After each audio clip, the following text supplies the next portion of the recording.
नमस्कार सर्वांना, आपले स्वागत आहे आपल्या आवडत्या केडी जंगम या युट्यूब चॅनलमध्ये। आजच्या व्हिडिओमध्ये आपण 1 मे 2024 रोजी म्हणजे गुरु हा यावर्षी कोणत्या राशीला कोणता गुरु आहे याबद्दलची माहिती आजच्या व्हिडिओमध्ये पाहणार आहोत। गुरु हा एका राशीमध्ये 1 वर्ष 13 दिवस हा गुरु हा एका राशीमध्ये असतो। म्हणजे प्रत्येक वर्षी किंवा दरवर्षी गुरु हा प्रत्येक राशीमध्ये म्हणजे राशांतर करत असतो। यावर्षी गुरु हा बुधवारी 1 मे 2024 रोजी दुपारी 12:56 गुरु हा मेष राशीतून वृषभ राशीमध्ये गुरु हा प्रवेश करत आहे।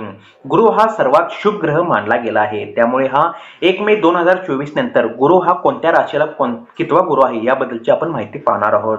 यावर्षी 1 मे नंतर म्हणजे 1 मे 2024 नंतर गुरु हा कुंभ राशीला 4था, तसेच तुळ राशीला 8वा व मिथुन राशीला 12वा गुरु आहे। त्यामुळे कुंभ, तुळ, मीन या राशा कुंभ, तुळ व मिथुन या राशींना हा गुरु हा 4था, 8वा व 12वा गुरु आहे। त्यामुळे जास्तीत जास्त याने गुरुची उपासना करावी, जप किंवा दान किंवा गुरुची या दिवशी पूजा करावी किंवा गुरुचा मंत्र देखील याचे आपण या दिवशी गुरुचा मंत्राचे पठण देखील करू शकता। व त्यानंतर वृषभ, मीन, धनु व सिंह या राशींना म्हणजे वृषभ राशीला पहिला व त्यानंतर मीन राशीला 3रा गुरु आहे व धनु राशीला 6वा व सिंह राशीला 10वा गुरु आहे। त्यामुळे ज्या राशींना गुरु आहे त्याने जास्तीत जास्त गुरुची उपासना करावी, त्यानंतर जप, दान किंवा गुरुची देखील पूजा करू शकता।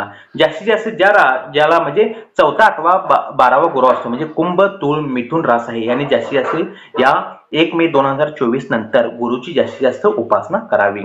व्हिडिओ पाहिल्याबद्दल आभार।